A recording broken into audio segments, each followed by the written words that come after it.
Please ignore the news and all social media posts that talk about real estate data if you're actually thinking about buying or selling in the near future, because that's general information and you're making a very specific decision. So what's so important is to know what's happening in the particular neighborhood that you're interested in, and not just what's being shared in the news, which is just the average of everything. In today's video, I want to go through a very specific example of a neighborhood that's not necessarily following the trends of the average market, and just show you how the story could be quite different if you end up using the wrong data. Hi, my name is Pritesh and I lead a Toronto-based real estate team helping buyers and sellers across the GTA make better decisions. If you haven't been on this channel before, please consider subscribing and you'll get more videos like this. Okay, so if we get right into it, I want to start by sharing the generic average news that we are seeing in the market right now, which is completely accurate and it's fair to know and understand. What I want to talk about here is it just might not be the right thing to look at when you're making a very specific decision for yourself. So in general, what we're seeing in the market from a story perspective is that year over year, there are so many more listings on the market. So specifically, there's an 88% jump year over year in how many listings are just out there, how many places are available for sale. And in that exact same amount of time, the number of sales is down 23%. So there's lots of places people want to sell, and there's very, very few buyers who want to buy the places right now. So overall, if we look at the math here, it tells us that 1 in 5 properties are actually selling across the GTA. And this covers all the different real estate types. So these are detached houses and condos. These are all different neighborhoods across the GTA, including downtown, uptown, etc. Now, if you want to look at a very specific pocket, you might end up getting a very different story.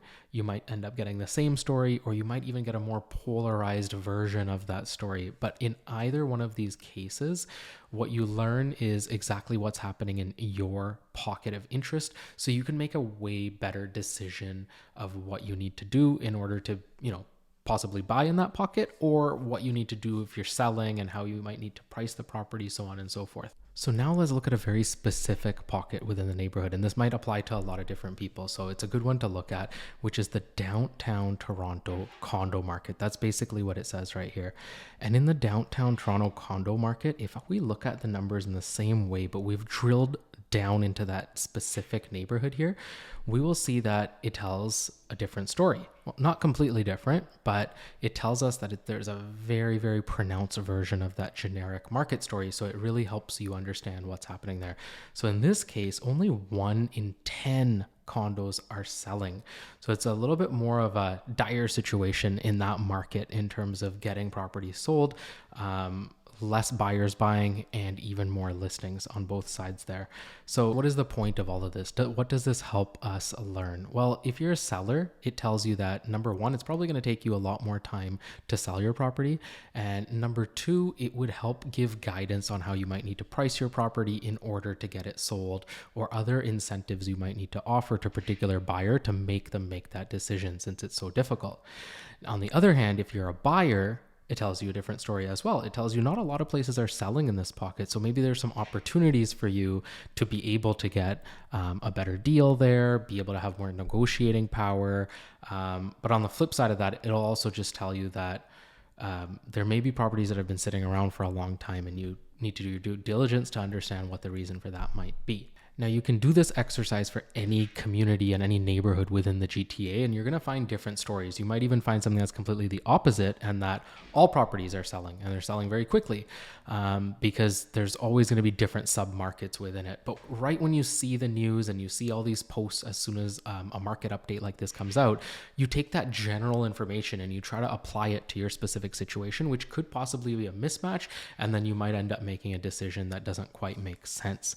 The other thing I'll mention is that this information is totally public information. Anybody can get it, and I'm happy to share that. Just drop a comment below if you're interested in finding where it is. But you can find this information yourself, or you can reach out to a professional. Now, this is only scratching the surface, right? Information like this is just data, and it helps give guidance and understanding, but always speak to a professional realtor to understand all the other nuances within a particular neighborhood that might be important if you are buying or selling, to make sure you make a good decision. If you're interested in learning a little bit more about this, or you have any questions about a specific market, please reach out to me or someone on my team. There's a link in the description below, the first link, where you can actually just book a 15-minute call with us. And let me know below in the comments what you think about this. Is this something that you have been thinking about when buying or selling, or is this new information that you didn't quite think about when the news comes out and people start posting? Curious to know what you think, and I'll see you in the next video.